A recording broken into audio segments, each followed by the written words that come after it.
तो कहानी की शुरुआत होती है हमारे मेन कैरेक्टर एरन से, जो कि एक पेड़ की छांव में सो रहा होता है और एक बुरा सपना देखकर अचानक से जाग जाता है और उसके आंखें खुलते ही वो अपने सामने मिकासा को देखता है। मिकासा एरन की दोस्त होती है, पर एक हादसे में अपने मॉम और डैड के डेथ के बाद से ही वो एरन के परिवार के साथ ही रहती है। वो एरन को देखकर कहती है चलो घर चले, पर एरन उसे देखकर कहता है कि मैं यहाँ क्या कर रहा था, पर तुम तो घोड़े बेचकर यहाँ सो रहे थे। नहीं, मैं तो बस एक लंबे सपने में फंस गया था, पर तुम्हारे आंखों में ये आंसू क्यों हैं? तब हमें एक दूसरा सीन दिखाया जाता है जिसमें हमें दिखाते हैं कि एक आदमी सबसे ये कह रहा होता है कि हमें इन दीवारों की पूजा करनी चाहिए, ये हमारे लिए ईश्वर का तोहफा है। इन्हीं दीवारों ने हमें उन राक्षसों से बचा के रखा है, लेकिन कोई भी उसकी बातों पर ध्यान नहीं देता, सब उसे नजरअंदाज कर देते हैं। तभी हम दोबारा से एरन को देखते हैं जो कि मिकासा से कहता है कि किसी को भी मेरे रोने वाली बात मत बताना। हाँ ठीक है, पर तुम्हारा इस तरह बेवजह रोना अंकल को तो बताना ही होगा, ऐसा बिल्कुल मत करना।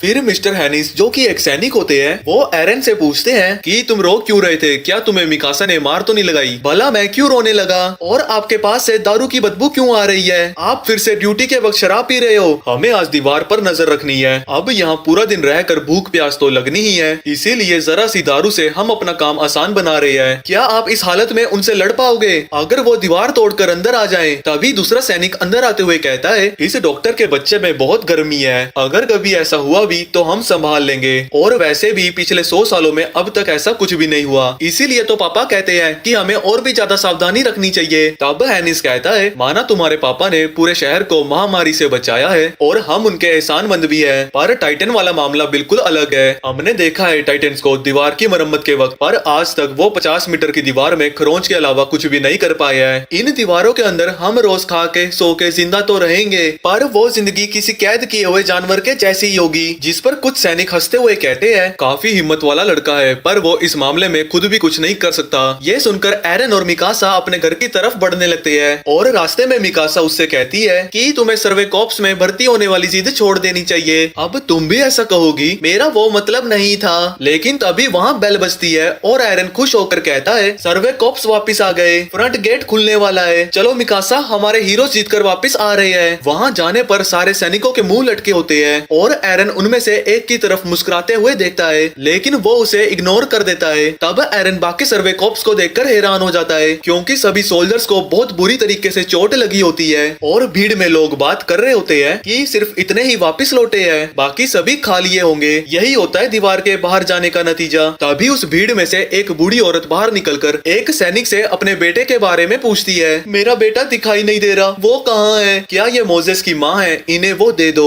तब वो सैनिक उस बूढ़ी औरत को कपड़े में लिपटा हुआ कुछ देता है। उसे खोल कर देखने पर पता चलता है कि वो उस बूढ़ी औरत के बेटे का कटा हुआ हाथ है। हमारे पास बस यही बचा है। और वो बूढ़ी औरत रोते हुए उस सैनिक से पूछती है कि मेरा बेटा ड्यूटी में शहीद हुआ है ना, भले ही बहुत ज्यादा तो ना, पर उसकी मौत से इंसानियत को थोड़ा सा तो फायदा हुआ होगा ना? बिल्कुल नहीं, इस मिशन से या फिर कहूँ हमारे हर मिशन से कुछ भी हासिल नहीं हुआ। मैं अपने हर सिपाही को बेवजह उनकी मौत तक ले गया और उनमें से हर एक की कुर्बानी का इंसानियत को कोई भी फायदा नहीं हुआ। जिसके बाद सर्वे कॉर्प्स वहाँ से चले जाते हैं। उनके जाते ही कुछ लोग आपस में बात करते हैं कि क्या मुसीबत है, हमारा सारा टैक्स उन टाइटन्स को इंसानी मांस खिलाने में निकल जाता है। ये सुनकर एरन उसे जोर से एक लकड़ी से मारता है और मिकासा उसे खींचकर वहाँ से लेकर जाने लगती है, और वो एरन से पूछती है क्या तुम्हें अभी भी सर्वे कॉर्प्स में भर्ती होना है? लेकिन एरन उसकी बात का जवाब नहीं देता और घर आ जाता है। तब एरन की मॉम उससे कहती है वाह एरन, आज तुम खूब सी लकड़ियाँ लेकर आए हो। तब एरन उदास सा चेहरा बनाकर हाँ कहता है, क्या हुआ है, तुम बताओगे या मुझे मिकासा से पूछना पड़ेगा? तब थोड़ी देर बाद एरन खाना खाते वक्त अपने डैड से पूछता है ओह तो आप बाहर जा रहे हो? दरअसल अंदरूनी दीवार में मेडिकल एग्जामिनेशन है तो मुझे जाना होगा, मुझे आने में 2-3 दिन लग जाएंगे। तो मैं आपकी जानकारी के लिए बता दूं कि टोटल 3 दीवारें मौजूद हैं। सबसे बाहरी दीवार का नाम है वॉल मारिया, बीच में जो दीवार है उसका नाम है वॉल रोज, और सबसे अंदर वाली दीवार का नाम है वॉल सीना।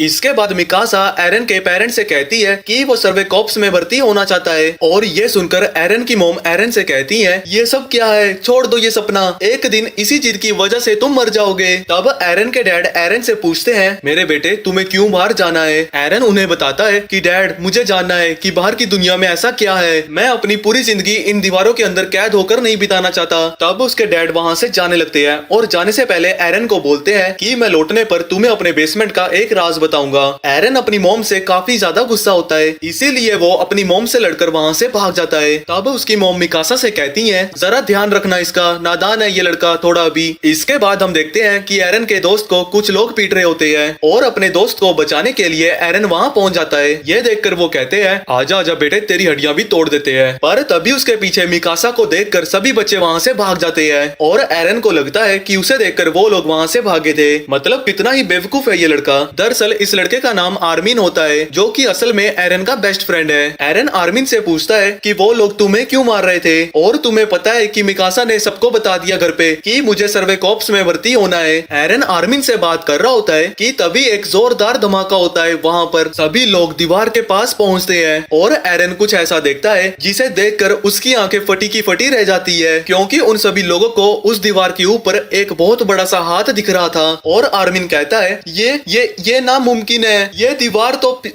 तो 50 मीटर ऊंची है। और तभी हमें एक बहुत बड़ा सा टाइटन दिखाई देता है। इस टाइटन का नाम कोलोसल टाइटन है, जो कि 60 मीटर का होता है और ये जो दीवार होती है वो 50 मीटर की होती है। और वो अपनी पूरी ताकत से दीवार के एक कोने को तोड़ देता है और उस दीवार के टूटने से सभी के सभी टाइटन्स अंदर आने लगते हैं। सब लोग डर के मारे इधर उधर भागने लगते हैं। तब एरन भागकर अपनी मॉम के पास जाने लगता है। मिकासा भी उसके साथ होती है और वो अपने घर जाकर देखता है कि उसका घर पूरी तरह से डिस्ट्रॉय हो चुका है और उसकी मॉम घर के नीचे दबी हुई है। वो दोनों अपने घर को उठाने की कोशिश करते हैं ताकि अपनी मॉम को बाहर निकाल सके, लेकिन वो दोनों मिलकर भी उसे नहीं उठा पाते। पर तभी एक टाइटन वहाँ पर आने लगती है। ये देखकर एरन की मॉम उससे कहती है टाइटन्स आ रहे हैं, यहाँ से जल्दी निकलो एरन। पर एरन अपनी मॉम से कहता है मैं आपको बिना लिए यहाँ से नहीं जाऊंगा। लेकिन उसकी मॉम कहती है मेरे पैर कुचल चुके हैं, अगर मैं यहाँ से बाहर आ भी गई तो मैं भाग नहीं पाऊंगी, आप चिंता मत कीजिए, मैं आपको उठाकर भागूंगा। और फिर उसकी मॉम उसे चिल्लाकर कहती है तुम कभी मेरी बात मानते क्यों नहीं हो, मैंने कहा ना यहाँ से भाग जाओ, कम से कम बेटा मेरी आखिरी बात तो मान लो,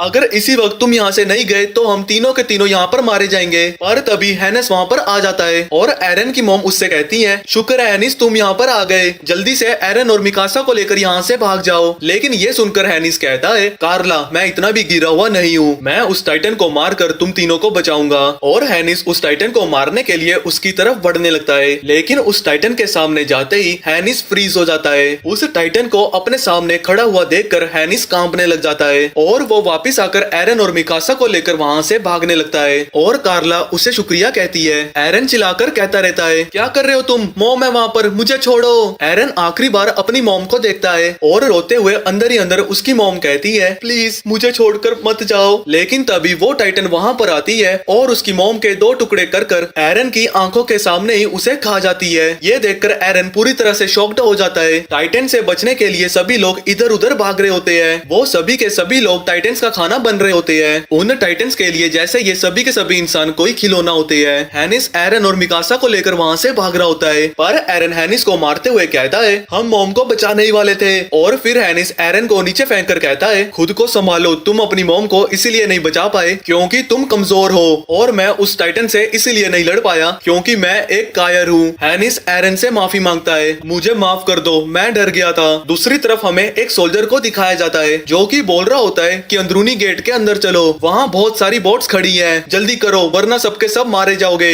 दरअसल ये जो डिस्ट्रिक्ट थी जहाँ पर एरन रहता है ये एक तरह से चारे का काम करता है। ये डिस्ट्रिक्ट उन तीनों वॉल से बाहर होती है। ये टाइटन्स के लिए चारे की तरह होती है ताकि जो अंदर के लोग हैं उन्हें बचाया जा सके। आर्मिन एरन और मिकासा का इंतजार कर रहा होता है और वो उन्हें देख लेता है, पर एरन का चेहरा देखकर आर्मिन घबरा जाता है क्योंकि वो काफी ज्यादा उदास होता है। और फिर एक सैनिक बाकी सभी सैनिकों को तोपे तैयार करने के लिए कहता है उन टाइटन्स को मारने के लिए, और उस बोट में चढ़ने के लिए धक्का मुक्की होने लगती है। कुछ लोग उस बोट में जाने के लिए छलांग तक लगा देते हैं और सभी बोट से चलने लगती है और वो सैनिक वॉलमारिया का गेट भी बंद करने लगते हैं। हैनिस एक सोल्जर को कहता है इस गेट को अभी मत बंद करो, अभी भी काफी लोग अंदर फंसे हुए हैं। पर वो सोल्जर हैनिस से कहता है अगर वो टाइटन्स इस गेट के अंदर आ गए तो अंदर भी एक दूसरा कब्रिस्तान बन जाएगा। और तभी 2 सैनिक भागते हुए वहाँ पर आते हैं और कहते हैं जल्दी से गेट बंद कर दो, बहुत सारे टाइटन्स आ रहे हैं। और वो सोल्जर गेट को बंद करने लगता है। तभी वहाँ एक 50 मीटर का टाइटन आ जाता है और बाकी टाइटन्स के मुकाबले वो काफी अलग होता है और ये था आर्मर्ड टाइटन। उसे देखकर सभी सैनिकों की फट जाती है। तभी वो टाइटन दौड़ते हुए गेट की तरफ बढ़ने लगता है और सैनिक उसे रोकने के लिए तोप से हमला करते हैं। उन तोपों के गोलों का उस पर कोई असर नहीं होता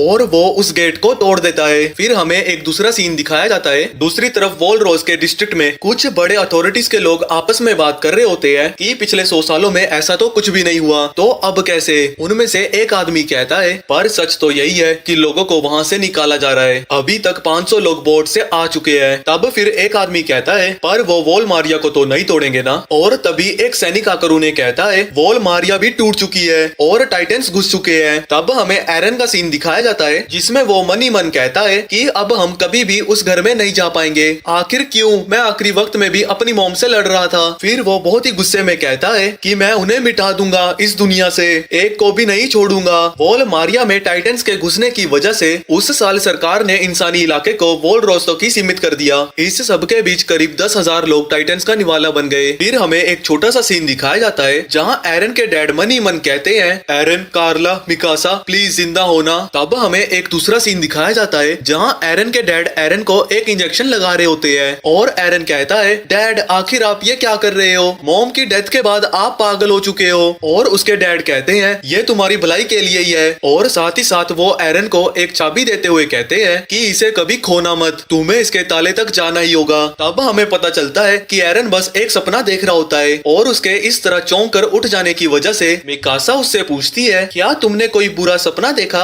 और एरन देखता है कि उसके गले में एक चाबी लटकी हुई है और मिकासा एरन से कहती है चलो वो लोग खाना बांट रहे हैं। फिर वो लोग बाहर आकर देखते हैं कुछ लोग खाने के लिए लड़ रहे होते हैं और तभी आर्मिन उनके पास 3 ब्रेड लेकर आता है और कहता है ये लो तुम दोनों के लिए। दादाजी ने बच्चों की बात कहकर एक्स्ट्रा ले लिए। और फिर कुछ लोगों को खाने के लिए लड़ता देख एक सैनिक दूसरे सैनिक से कहता है कि टाइटन्स दीवार तोड़कर अंदर आने के बाद इन्हें भी क्यों नहीं खा गए, ऐसे तो हमारे खाने की तंगी और भी बढ़ेगी। और ये सुनकर एरन गुस्से में उस सैनिक को एक लात मारता है और वो दोनों सैनिक उसे मारते हुए कहते हैं तुम्हारी दिक्कत क्या है। और एरन कहता है कि तुम्हें कुछ भी नहीं पता, तुमने अब तक अपनी आंखों से नहीं देखा वो टाइटन्स इंसानों को कैसे खाते हैं। और ये सुनकर वो सैनिक उसे फिर से मारने के लिए आगे बढ़ता है पर आर्मिन उसके सामने आकर कहता है कि उसकी भूख ने उसे चिड़चिड़ा बना दिया है, तभी उसने बेकाबू में ऐसा कह दिया, प्लीज हमें माफ कर दीजिए। और फिर वो सैनिक अपने आसपास देखता है कि सभी लोग उसे ही देख रहे होते हैं, इसीलिए वो बात को पलटते हुए कहता है कि हमारी ही वजह से तुम भूखे नहीं मर रहे, कम से कम इसका तो एहसान मानो। और ऐसा कहकर वो वहाँ से चला जाता है। और एरन धीरे से कहता है बिल्कुल नहीं, मैं कायरो का एहसानमंद नहीं हूँ, मैं वापस वॉल मारिया में जाऊंगा और रास्ते में आने वाले हर टाइटन को काट डालूंगा। और ऐसा कहते हुए वो उस ब्रेड को आर्मिन की तरफ फेंक देता है और आर्मिन उसे पकड़ कर कहता है कि तुम भूख से मर जाओगे। तब एरन कहता है कब तक दूसरों की दया में निर्भर रहोगे, हम और कुछ नहीं कर सकते, हम दीवारों के अंदर ही बच सकते हैं। ठीक है फिर तो तुम कैद जानवरों की जिंदगी जियो, कायर कहीं के। ये सुनकर मिकासा जोर से एरन को मुक्का मारती है, अगर आर्मिन कायर है तो हम भी कुछ अलग नहीं है, टाइटन से बचना हो या शहर से निकलना, हमने खुद कुछ भी नहीं किया, कमजोर लोग एक अकेले टाइटन को भी नहीं हरा सकते, तुम्हारी मॉम के मुताबिक हमें जीते रहना होगा। और ऐसा कहकर वो एरन के मुंह में वो ब्रेड ठूस देती है और कहती है खाओ, तुम्हें जिंदा रहना होगा। कुछ दिनों बाद कई रेफ्यूजीज को खेती के लिए लगाया गया पर फिर भी जब खाने की कमी बनी रही तो सैनिकों के साथ सरकार ने कई रेफ्यूजीज को भी शामिल कर लिया। टाइटन से लड़ने के लिए करीब 2,50,000 लोग शामिल हुए, वो पूरी बची हुई आबादी के 20% थे पर कुछ 100 लोग ही बच पाए। हालांकि उनकी कुर्बानियों ने कुछ हद तक खाने की तंगी दूर कर दी। उन 2,50,000 लोगों में से एक आर्मिन के दादाजी भी थे जो कि अब मारे गए। और एरन कहता है अगले साल मैं ट्रेनिंग कॉर्प्स में भर्ती लूंगा, मैं खुद को ताकतवर बनाऊंगा। और आर्मिन कहता है मैं भी। तब मिकासा भी कहती है मैं भी, पर एरन कहता है कि इसकी कोई जरूरत नहीं है, तुमने ही कहा था ना कि जिंदा रहना ज्यादा जरूरी है, मैं तुम्हें जिंदा रखने के लिए ही भर्ती होंगी। ठीक है तो फिर हम सभी साथ रहेंगे। और एक साल बाद 104 ट्रेनिंग कॉर्प्स की भर्ती शुरू होती है। तब एक सोल्जर सभी से कहता है तुम्हारे लिए बुरी खबर है, मैं कीथ शारदेस तुम्हारा इंस्ट्रक्टर हूँ और मैं तुम्हारे स्वागत के लिए कुछ नहीं करने वाला, अभी के लिए तुम सिर्फ एक चारा हो जिसे टाइटन्स मजे से चबाकर खाएंगे, अभी वही तुम्हारी औकात है। अगले 3 साल तक तुम्हारी ट्रेनिंग होगी और तब पता चलेगा कि अब तुम उन टाइटन्स का चारा बनोगे या फिर बहादुरी से उनका सामना करके उन्हें मार गिराओगे। तब एरन मन ही मन कहता है सबको मार दूंगा, मैं इसमें अपनी पूरी जान लगा दूंगा, मैं किसी भी टाइटन को नहीं छोड़ूंगा। वो सोल्जर आर्मिन से पूछता है कि तुम कौन हो। मैं आर्मिन आर्लेट हूँ सर, शिगिनसिना डिस्ट्रिक्ट से। ये कैसा वाहियात नाम है, क्या ये तुम्हारा नाम तुम्हारे पिताजी ने रखा है? नहीं सर, मेरे दादाजी ने। आखिर तुम यहाँ क्यों आए हो? इंसानियत की जंग में अपना योगदान देने सर। अरे वाह, तुम तो टाइटन्स के लिए बहुत बढ़िया चारा बनोगे। ऐसे ही वो सोल्जर बाकियों से भी उनके बारे में पूछने लगता है और एक बड़ा ऑफिसर एक सैनिक से कह रहा होता है, तुमने भी तो ट्रेनिंग में सबसे पहले इसी का सामना किया होगा ना? तो वो सैनिक कहता है, मुझे तो अभी भी याद है, पर इस सब का फायदा क्या है? तो वो ऑफिसर कहता है कि ये पहले टेस्ट की तरह है, यहाँ से खुद को बदलने की शुरुआत होती है ताकि सिपाही बनते वक्त वो एकदम नए शख्स रहे। बदलाव के लिए ये टेस्ट जरूरी है। फिर वो सैनिक उनसे पूछता है कि आखिर वो उस लड़की से बिना कुछ पूछे क्यों निकल गए? तो वो ऑफिसर कहता है कि वो लोग इस तरह का टेस्ट पहले ही दे चुके हैं। ये वही लोग होंगे जो कि 2 साल पहले नर्क देख चुके हैं, उनके चेहरे पे ही दिखाई देता है। और ऐसा कहते हुए वो दोनों वहाँ से चले जाते हैं। और वो सोल्जर एक दूसरे लड़के से पूछता है, तुम कौन हो और यहाँ क्यों आए हो? मैं जिन क्रिस्टिन हूँ सर, ट्रूथ डिस्ट्रिक्ट से, और मैं मिलिट्री पुलिस ब्रिगेड में भर्ती होने के लिए आया हूँ। ये सुनकर वो सोल्जर कहते हैं, ओ अच्छा, मतलब कि तुम्हें अंदरूनी दीवार में रहना है। और ऐसा कहकर वो अपने सिर से उसके सिर पर टक्कर मार देता है। और वो सैनिक कहता है, जो ये भी नहीं झेल सकता वो क्या मिलिट्री पुलिस ब्रिगेड में भर्ती होगा? फिर वो एक दूसरे लड़के से पूछता है कि तुम कौन हो? मैं मार्को बोट हूँ सर, वॉल रोज के साउदर्न डिस्ट्रिक्ट के जिनाई विलेज से। मैं मिलिट्री पुलिस में भर्ती होके राजा जी की सेवा करना चाहता हूँ। ये तो बहुत अच्छी बात है, पर एक बात याद रखना कि राजा जी को टाइटन के लिए बस चारे की जरूरत है। और फिर वो आगे बढ़कर किसी और से उसका नाम पूछने लगता है। और वो लड़का कहता है, मेरा नाम कोनी स्प्रिंगर है सर, और मैं वॉल रोज के साउदर्न डिस्ट्रिक्ट के रागाको विलेज से हूँ। पर उसने वो सल्यूट उल्टा किया होता है। ये सल्यूट दिल से खुद की जान देने के लिए तैयार होने की निशानी है। क्या तुम्हारा दिल राइट में है? और ऐसा कहते हुए उनकी नजर एक लड़की पर पड़ती है जो कि कुछ खा रही होती है। तब वो सैनिक उस लड़की के पास जाकर जोर से चिल्लाकर उससे पूछता है, आखिर तुम कौन हो? मैं साशा ब्राउज हूँ सर, वॉल रोज के साउदर्न डिस्ट्रिक्ट के दोपर विलेज से। ये तुम्हारे राइट हैंड में क्या है? एक उबला आलू सर। पर आखिर तुम अभी इसे क्यों खा रही हो? सर बाद में ये ठंडा हो जाता है इसीलिए। नहीं, मुझे अभी समझ नहीं आया कि तुम इसे इसी वक्त क्यों खा रही हो। सर क्या आप ये पूछ रहे हैं कि लोग आलू क्यों खाते हैं? जिसे सुनकर सभी लोग डर जाते हैं और एक अलग सी खामोशी सी छा जाती है। पर वो लड़की उस आलू का एक छोटा सा टुकड़ा उस सैनिक को देते हुए कहती है कि आप ही खाकर देख लो। इसे मैं खाऊं? तब वो लड़की एक अजीब सी स्माइल पास करती है। इसके बाद हम देखते हैं कि वो लड़की भाग रही होती है और फिर एरन और कुछ लोग आपस में बात करने लगते हैं कि वो आलू वाली अभी तक भाग रही है। अब तो 5 घंटे हो चुके हैं, पर उसे गिरने तक भागने से ज्यादा तकलीफ तो इस बात से हो रही है कि उसे डिनर करने को नहीं मिलेगा। तभी उनमें से एक लड़का एरन से पूछता है, ओ हाँ, मुझे याद आया कि तुमसे तो वहाँ कुछ भी नहीं पूछा गया। मैं और आर्मिन शिगिनशिना डिस्ट्रिक्ट से हैं। ये सुनकर कोनी हैरान होकर कहता है, ओ इसीलिए तुमसे कुछ नहीं पूछा क्योंकि तुम वहाँ थे उस दिन। क्या तुमने कोलोसल टाइटन को देखा जो कि सबसे बड़ा था? तब अगले सीन में सभी लोग डिनर के वक्त एरन से उस दिन के हादसे के बारे में पूछने लगते हैं कि क्या कोलोसल टाइटन दीवार लांग कर आया था? और वोलमारिया को तोड़ने वाले आर्मर टाइटन का क्या कहा? Armour Titan? तो लोगों ने उसका ये नाम रखा है। मुझे तो वो बाकी के टाइटन जैसा ही लगा। वैसे तो दोस्तों वो टाइटन्स तो इतनी बड़ी भी मुसीबत नहीं है, बस एक बार हम लोग 3D मूवमेंट गियर को यूज करने में माहिर हो जाएं, फिर वो नहीं बचेंगे। मैं सर्वे कॉप्स में भर्ती होके दुनिया से उन टाइटन्स का खात्मा कर दूंगा। ये सब सुनकर जिन एरन से कहता है, ओए क्या कहा? तुम सर्वे कॉप्स में भर्ती हो गए? तुमसे अच्छा तो मैं हूँ जो कि मिलिट्री पुलिस ब्रिगेड में जाएगा। कम से कम मैं खुद से ईमानदार तो हूँ, तुम्हारी तरफ फेंकू नहीं। और ये सुनकर एरन गुस्से में उसकी तरफ बढ़ता है, लेकिन तभी एक बेल बजती है और जिन कहता है, चलो सॉरी, मैं तुम्हारी मर्जी पे सवाल नहीं उठाना चाहता था, चलो इस बात को यहीं खत्म करते हैं। तो एरन कहता है, हाँ मैंने भी लाइन क्रॉस की। फिर एरन वहाँ से चला जाता है और मिकासा उसके पीछे जाने लगती है। लेकिन मिकासा को देखकर जिन थोड़ा सा दीवाना हो जाता है और उससे कहता है कि मैंने आप जैसा कभी कोई नहीं देखा, आपके काले बाल बहुत सुंदर हैं। और मिकासा उसे थैंक यू कहकर वहाँ से निकल जाती है। अब यहाँ हम दूसरी तरफ देखते हैं कि साशा वही आलू वाली लड़की थक कर जमीन पे गिर जाती है और हिस्टोरिया उसके लिए एक ब्रेड और पानी लेकर आती है, जिससे साशा खुश होकर चिल्लाने लगती है, क्या तुम कोई देवी हो? तभी एक और लड़की जिसका नाम यामिर होता है वो वहाँ आकर कहती है, ओए तुम लोग यहाँ क्या कर रहे हो? और यामिर को देखकर साशा जल्दी से वो ब्रेड खाने लगती है क्योंकि उसे लगता है कि यामिर उससे वो छीन लेगी। तभी हिस्टोरिया कहती है कि ये लड़की पूरा दिन भागती रही है, इसीलिए मैं बस इसकी थोड़ी सी मदद कर रही थी। और फिर साशा वहीं पर सो जाती है। तभी यामिर कहती है, चलो इसे इसके कमरे तक छोड़ दे। तो हिस्टोरिया उससे पूछती है, क्या तुम भी दया दिखा रही हो? मैं इसे अपना एहसानमंद बनाने के लिए ऐसा कर रही हूँ, बाद में इसकी बेवकूफी का फायदा उठाऊंगी। तब अगले दिन सुबह ट्रेनिंग शुरू होती है जिसमें वो सोल्जर सभी से कहता है कि अगर तुम ये नहीं कर पाए तो तुम चारा बनने के लायक भी नहीं हो। सभी लोग अपनी पूरी कोशिश कर रहे होते हैं और वो बड़ा ऑफिसर अपने एक सैनिक से कहता है, इसी ट्रेनिंग से 3D मूवमेंट गियर चलाने की काबिलियत का पता चलता है। देखो वो लड़की बिल्कुल परफेक्ट कर रही है, इस साल तो बहुत टैलेंटेड लोग आए हैं। तभी वो सैनिक उस ऑफिसर से पूछता है, लेकिन सर उस लड़के का क्या? तो वो ऑफिसर कहता है, सिर्फ चाहने से काबिलियत नहीं आ जाती। फिर हम देखते हैं कि एरन उस ट्रेनिंग को ठीक से नहीं कर पाता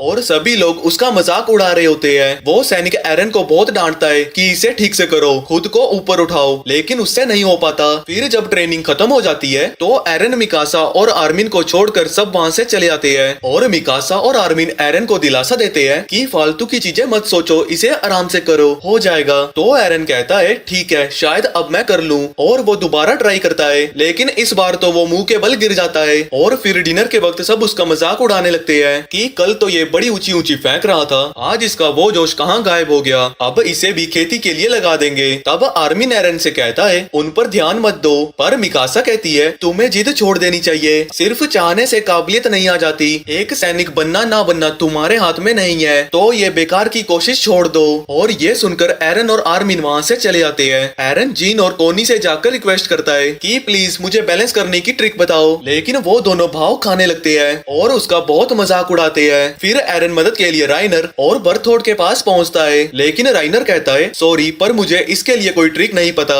इसीलिए मुझे नहीं लगता कि मैं तुम्हारी कोई मदद कर पाऊंगा। और इस बात से एरन काफी उदास हो जाता है और फिर बर्थोड अपने 2 साल पहले हुए इंसिडेंट के बारे में बताने लगता है और वो लोग अपने कैंप से दूर कहीं घूमते हुए बात करने लगते हैं और एक दूसरे की इरादों के बारे में पूछते हैं, जैसे कि तुम सर्वे कॉर्प्स में भर्ती क्यों होना चाहते हो। जिसके बाद वो एक बहुत ही खूबसूरत जगह पर पहुंचते हैं जहां पर एक छोटी सी झील होती है और उस पर मूनलाइट पड़ने की वजह से वो जगह बहुत ही खूबसूरत दिखाई देती है। तभी राइनर एरन से कहता है अपने इक्विपमेंट को चेक करके बेल्ट को रीएडजस्ट कर लेना, कल तुम उसे कर लोगे, मुझे तुम पर पूरा भरोसा है। फिर हमें अगले दिन का सीन दिखाया जाता है जहाँ एरन खुद से कहता है मैं ये करूंगा और करके ही रहूंगा, भले ही मुझ में काबिलियत ना हो, पर इरादा सबसे तगड़ा है। और सभी लोग उसे ही देख रहे होते हैं और फिर उसकी वो ट्रेनिंग शुरू होती है जिसमें उसे धीरे धीरे उठाया जाता है और फाइनली वो बैलेंस बना लेता है, पर सिर्फ कुछ पलों के लिए, और वो फिर से नीचे गिर जाता है जिससे एरन काफी ज्यादा दुखी हो जाता है। पर वो सैनिक एक दूसरे लड़के से कहता है कि एरन को अपनी बेल्ट दो और फिर एरन उसकी बेल्ट पहनकर ट्राई करता है जिसमें वो बड़ी आसानी से बैलेंस कर लेता है बिना किसी दिक्कत के। तभी वो सोल्जर कहता है तुम्हारे इक्विपमेंट में डिफेक्ट था, हालांकि आज से पहले ऐसा कभी हुआ नहीं, पर अब लगता है कि इनकी चेकिंग के लिए भी एक अलग से डिपार्टमेंट बनाना पड़ेगा। और ये बात सुनकर वो सभी लोग आपस में कहने लगते हैं कि उसने कुछ देर के लिए ही सही पर उस खराब बेल्ट से भी बैलेंस तो बना ही लिया था, वाह क्या बात है। और आखिरकार एरन पास हो जाता है जिससे कि वो बहुत ही ज्यादा खुश होता है। तभी राइनर कहता है उसका तो काम बन गया, और आर्मिन कहता है उसकी आंखें कह रही है कि देखो मुझे, लेकिन मिकासा कहती है नहीं, उसे इस बात की तसल्ली है कि अब उसे मेरी जरूरत नहीं। और वो सैनिक अपने मन में कहता है गिरिशा आज तुम्हारा बेटा सैनिक बन चुका है। बाय द वे गिरिशा एरन के डैड का नाम होता है। अब हमें दिखाया जाता है कि 2 साल बीत चुके होते हैं और सभी लोग बरसात में जंगलों से होते हुए जा रहे होते हैं, लेकिन आर्मिन काफी धीरे चल रहा होता है। तो वो सैनिक आर्मिन से कहता है तुम काफी पीछे होते जा रहे हो, अगर ये कोई टेस्ट नहीं बल्कि असली होता तो तुम कब का टाइटन का निवाला बन चुके होते। पर बैग इतना भारी होता है कि आर्मिन उसका वजन सह नहीं पाता और तभी राइनर आकर आर्मिन से उसका बैग लेकर कहता है ऐसे तो तुम्हें बाहर कर दिया जाएगा,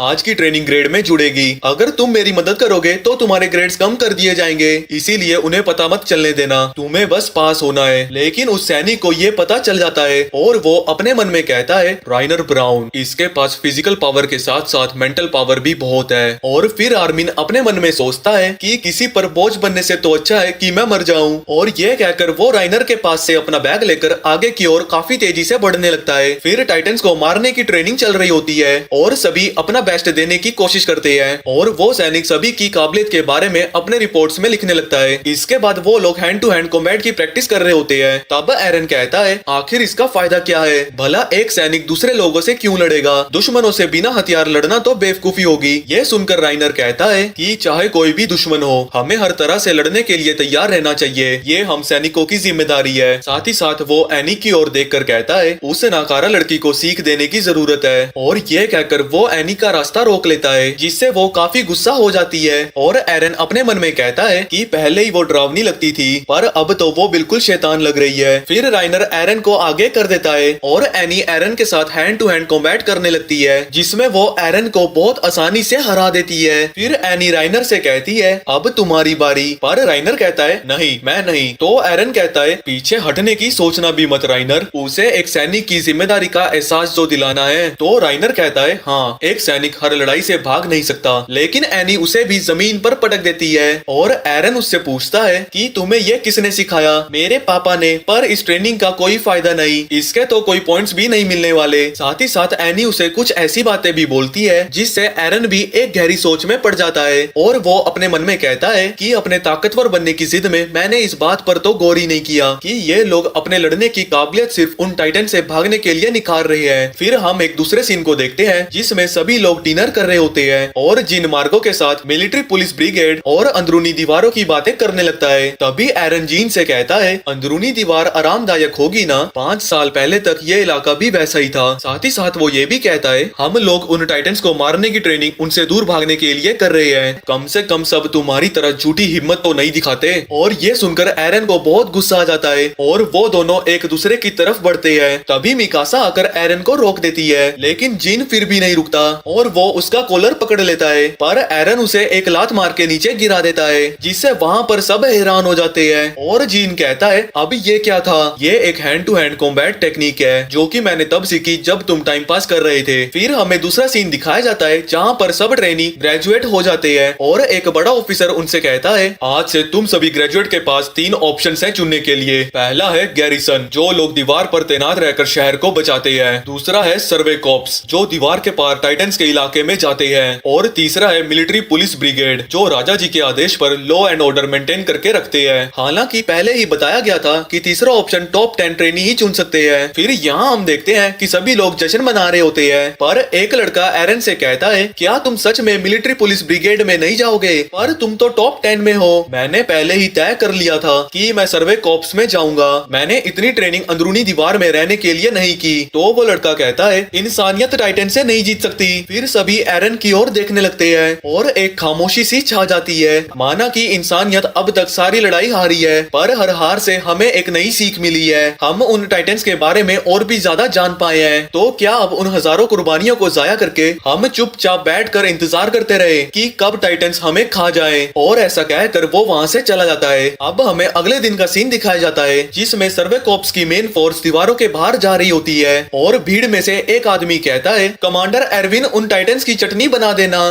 तभी हैनस वहाँ आकर कहता है सुना है तुम सभी लोग ग्रेजुएट हो गए हो। तब एरन कहता है आप भी तो गैरिसन कैप्टन बन चुके हैं। हैनिस एरन को शाबाशी देता है और हैनिस उससे माफी मांगता है और कहता है मुझे आज भी दुख है कि मैं तुम्हारी मॉम को नहीं बचा पाया। एरन उनसे कहता है उस दिन जो भी हुआ उसमें आपका कोई कसूर नहीं था, हालात ही कुछ ऐसे थे। और ये बोलकर एरन वहाँ से चला जाता है। पर हैनिस अपने मन में कहता है उसे बड़ा होता देख मुझे बहुत खुशी हो रही है, बस एरन मरना मत। अब अगले दिन हम देखते हैं कि एरन के उस लेक्चर की वजह से जो उसने कल सभी को दिया था उससे काफी सारे लोगों को इफेक्ट हुआ है और उन्होंने भी सर्वे कॉप्स में जाने का डिसीजन लिया है। और वो सभी लोग कहते हैं एरन हम भी तुम्हारे साथ हैं, अंदर वॉल्स में रहकर कुछ नहीं होने वाला, हमें बाहर जाकर उन सभी को खत्म करना होगा। और एरन अपने मन में कहता है हम जीत सकते हैं, मुझे खुद पर पूरा विश्वास है। और तभी एक बिजली सी कड़कती है और एरन के पीछे कोलोसल टाइटन खड़ा होता है। ये देखकर सभी के सभी लोग फ्रीज हो जाते हैं, उन सभी के पैरों के नीचे से जमीन खिसक जाती है। उस कोलोसल टाइटन के शरीर से भाप निकल रही होती है जिसके प्रेशर से वो सभी के सभी लोग दीवार से नीचे गिरने लग जाते हैं। पर सभी लोग किसी तरह बच जाते हैं, लेकिन उनमें से एक बेहोश हो जाता है और वो खुद को नहीं संभाल पाता, लेकिन साशा उसे बचा लेती है। और तभी एरन की नजर गेट पर जाती है जो कि टूटा होता है और वो सोचता है अब फिर से टाइटन्स अंदर आ जाएंगे।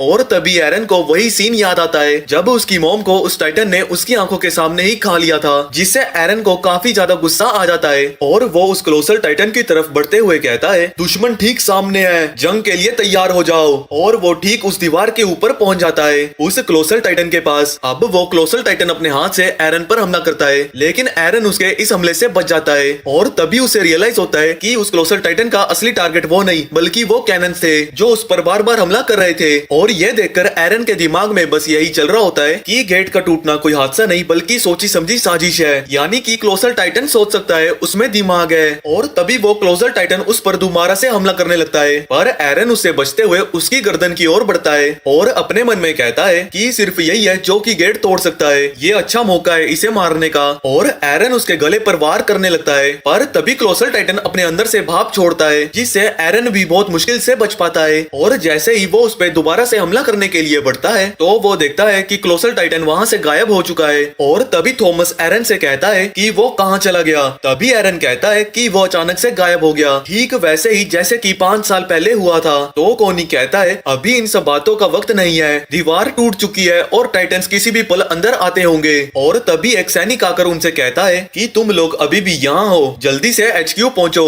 ऑपरेशन क्लोजल टाइटन शुरू हो चुका है। सभी सैनिक शहरवासियों को वहाँ से निकालने लगते हैं और बाकी सैनिक उन तोपों के साथ बाकी टाइटन से लड़ने लगते हैं। उन्हें उन टाइटन्स को यहीं पर रोकना होगा वरना वो अंदर आ जाएंगे। इसके बाद हम देखते हैं कि आर्मिन अपने 3D मूवमेंट गियर के अंदर उसके सिलेंडर में गैस भर रहा होता है, लेकिन एंजाइटी के कारण वो कांपने लगता है और वो काफी ज्यादा डर जाता है। हम इस मुसीबत से कैसे निकलेंगे? हमारे पास एक 8 मीटर के छेद को सील करने का कोई भी तरीका नहीं है, वो सभी टाइटन्स अंदर आ जाएंगे। अब कोई चारा नहीं है, हम उन टाइटन से नहीं जीत सकते। एरन उसे शांत करने की कोशिश करता है, चुप करो तुम, हम जीत जाएंगे यार, हिम्मत मत हारो आर्मिन। इसके बाद हम देखते हैं उस कंट्री के राजा को जो कि अपने कमांडर के साथ चेस खेल रहा होता है। तभी एक सैनिक भागते हुए उन दोनों के पास जाता है और कहता है सर मुझे रिपोर्ट मिली है कि वो टाइटन्स दोबारा से हमला कर चुके हैं और गेट टूट चुका है। ये सुनकर वो राजा डर जाता है और वो कमांडर एक वाइन की बोतल लेकर वहाँ से जाने लगता है। वो राजा घबराते हुए उस कमांडर से कहता है अबे ओ कहाँ जा रहा है, तूने सुना नहीं कि टाइटन्स अंदर आ चुके हैं, जल्दी से मेरे महल के आगे अपने सिपाहियों को इकट्ठा कर दे। लेकिन वो कमांडर उसे कहता है राजा जी रोज डिस्ट्रिक्ट के कितने सारे सैनिक लोगों को बचाने में लगे हुए हैं, मुझे जाना होगा उनकी मदद के लिए। वो राजा उसे कहता है अरे फालतू के लोग हैं वो, उन्हें मरने दो, तुम्हें मुझे प्रोटेक्ट करना होगा। पर वो कमांडर उस राजा की बात नहीं सुनता और वहाँ से जाने लगता है। इसके बाद हम देखते हैं कि सीनियर ऑफिसर उन सभी ग्रेजुएट हुए ट्रेनीज को बोलता है तुम सब जल्द से जल्द अपनी स्क्वाड में जाओ और तुम सबका काम होगा उन टाइटन्स को रोक कर रखना जब तक कि इस पूरे शहर को खाली ना कर दिया जाए। और वो सोल्जर उनको बताता है कि तुम सभी लोग मिडिल गार्ड सेक्शन को संभालोगे और गैलिसन की elite squad rear guard section को संभालेगी। जो कोई भी जंग के मैदान से भागने की कोशिश करेगा उसे तो मैं पर्सनली आकर मार दूंगा। और फिर सभी लोग अपनी अपनी स्क्वाड के साथ वहाँ से चले आते हैं। और तभी मिकासा एरन के पास आकर उससे बोलती है एरन जो मर्जी हो जाए तुम्हें मेरे साथ रहना होगा। पर तभी एक सोल्जर वहाँ आकर मिकासा से कहता है मिकासा तुम्हें स्पेशल रियर गार्ड पर अभी इसी वक्त रिपोर्ट करने के लिए बोला गया है। लेकिन मिकासा वहाँ ना जाने के बहाने बनाने लगती है क्योंकि एरन मिडिल सेक्शन गार्ड में होता है और वो एरन को बचाने के लिए उसके साथ ही रहना चाहती थी। पर एरन उसे कहता है मिकासा तुम मेरी चिंता मत करो, अभी इस वक्त बहुत ही क्रिटिकल सिचुएशन है, तुम्हें जाना होगा वहाँ पर जाते हुए वो उससे एक रिक्वेस्ट करती है एरन प्लीज मरना मत। अब एरन अपनी स्क्वाड के साथ इकट्ठा होता है और अपने एक शुरुआती दिनों की बात याद करने लगता है जिसमें उनके टीचर ने उन टाइटन्स के बारे में बहुत सारी जानकारी दी थी। अब तक के रिकॉर्ड्स के हिसाब से हमें अभी तक ये पता नहीं चल पाया कि आखिर ये टाइटन्स आए कहाँ से हैं। उनके अंदर समझदारी की कोई भी निशानी अभी तक नहीं देखी गई है, इसीलिए उनसे किसी भी तरह का कम्युनिकेशन पॉसिबल नहीं हो पाया। उनके शरीर का टेम्परेचर बहुत ही ज्यादा होता है और उनके कोई रिप्रोडक्टिव ऑर्गन्स भी नहीं होते हैं, इसीलिए उनके पैदा होने के तरीके के बारे में कुछ भी पता नहीं चल पाया। और वो इंसानों के अलावा किसी भी और चीज को खाने में इंटरेस्ट नहीं दिखाते और अगर उनके किसी भी बॉडी पार्ट को काट दिया जाए तो वो वापिस से रीजनरेट होते हैं। पर उनको मारने का एक तरीका है जो कि है उनके गले पर एक जोरदार हमला करना जिससे वो बिना रीजनरेट हुए मर जाएंगे। इसीलिए उनकी गर्दन को काटने के लिए इन ब्लेड्स का यूज किया जाता है। एरन को उसके टीचर की ये सभी बातें याद आती हैं। पर तभी एक सोल्जर उन्हें आवाज लगाता है 24 स्क्वाड आगे बढ़ो। और वो सभी लोग बहुत ही जोश के साथ आगे बढ़ने लगते हैं और वो सभी देखते हैं कि काफी सारे टाइटन्स दीवार के अंदर आ चुके हैं। थॉमस कहता है ये क्या, लगता है उन वैन गार्ड सेक्शन वाले सोल्जर्स ने कुछ भी नहीं किया, कितने सारे टाइटन्स अंदर आ चुके हैं, क्या कर रहे हैं ये लोग। पर तभी अचानक से एक टाइटन उछलकर उनकी तरफ बढ़ता है। सभी लोग जैसे तैसे करके उस टाइटन से बच जाते हैं सिवाय थॉमस के। और वो टाइटन उन सब के सामने थॉमस को खा जाता है। ये देखकर एरन को बहुत ही गुस्सा आता है और सीधा उस टाइटन की तरफ बढ़ने लगता है और उस पर हमला करने की कोशिश करता है। लेकिन तभी एक टाइटन अचानक से उसके पास आकर उसके पैर को खा जाता है जिससे एरन एक घर के ऊपर गिरकर बेहोश हो जाता है। सभी टीम मेंबर्स एरन को बचाने के लिए उसकी तरफ बढ़ने लगते हैं लेकिन वो टाइटन्स बाकी सभी टीममेट्स को भी पकड़ लेते हैं। आर्मिन वहाँ खड़ा होता है और वो उन सभी को मरता हुआ देख रहा होता है। उसकी आंखों के सामने वो सभी टाइटन्स उसके टीम मेंबर्स को खाने लगते हैं। आर्मिन ये देखकर हक्का बक्का रह जाता है और वो बिल्कुल फ्रीज हो जाता है। पर तभी एक टाइटन आकर आर्मिन को पकड़ लेता है। आर्मिन कुछ नहीं कर पाता और वो टाइटन उसे खा लेता है। लेकिन तभी एरन उस टाइटन के मुंह में घुसकर आर्मिन को बचा लेता है और अपनी पूरी ताकत लगाकर उस टाइटन के मुंह से आर्मिन को बाहर फेंक देता है। तब एरन कहता है, नहीं, मैं यहाँ नहीं मर सकता।